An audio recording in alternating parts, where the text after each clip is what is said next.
আসসালামু আলাইকুম রহমতুল্লাহি ওয়া বারাকাতুহু। দৈনিক সবুজ বাংলার পক্ষ থেকে আজকে ইসলামের কিছু দাওয়াত নিয়ে আলোচনা করব। আজকে দাওয়াতের বিষয়ে আলোচনা হচ্ছে যে নামাজ।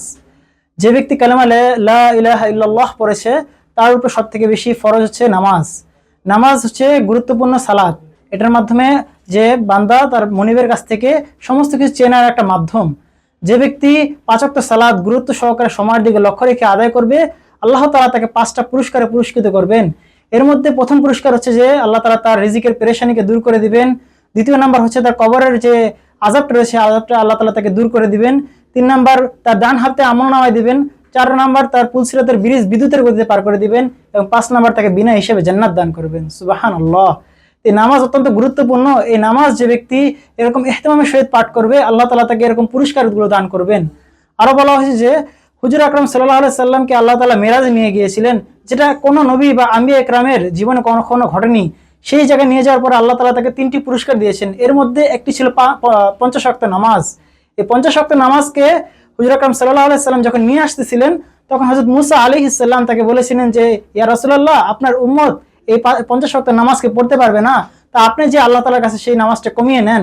এরকম ভাবে যখন কমাতে কমাতে 5 ওয়াক্ত আসছে, তখনও বলছে মুসা আলাইহিস সালাম যে ইয়া নবী, আপনি রবের কাছে যান এবং বলেন যে এই নামাজ আরো কমিয়ে দিতে, কারণ আপনার উম্মত তাও পড়বে না।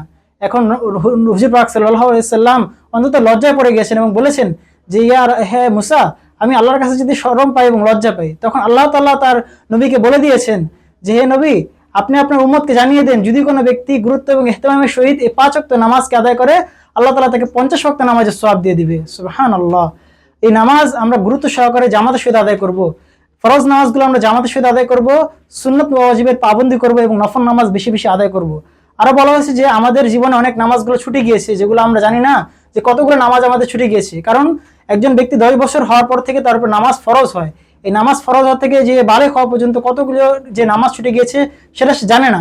এজন্য আওয়াবিনের একটা নামাজ রয়েছে, যেটা মাগরিবের নামাজের পরে 2 রাকাত করে 6 রাকাত পড়া হয়। এর মধ্যে সূরা ফাতিহাকে পড়ার পরে 3 বার সূরা ইখলাস দ্বারা এই নামাজটা পড়া হয়। এই নামাজটা যে ব্যক্তি পড়বে প্রতিদিন, তার জন্য 12 বছর এরকম রাত্রে আপনার সারাদিন রোজা রাখার সওয়াব এবং রাত্রে বেলা দাঁড়িয়ে নফল নামাজ পড়ার সওয়াব আল্লাহ তাআলা তার আমলনামায় দিয়ে দিবে।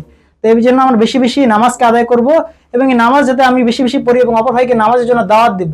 বলা হয়েছে যে যদি কোনো ভাইকে আমি নামাজের জন্য দাওয়াত দেই, আমার নামাজ হোক না হোক, যদি সে ভাই নামাজের জন্য চলে যায়, তাহলে আল্লাহ তাআলা আমাকে কবুল নামাজের সওয়াব দান করবেন। এই জন্য আমরা সকলে ইনশাআল্লাহ দাওয়াতটা দেওয়ার চেষ্টা করব। আল্লাহ তৌফিক দান করুন, আমিন।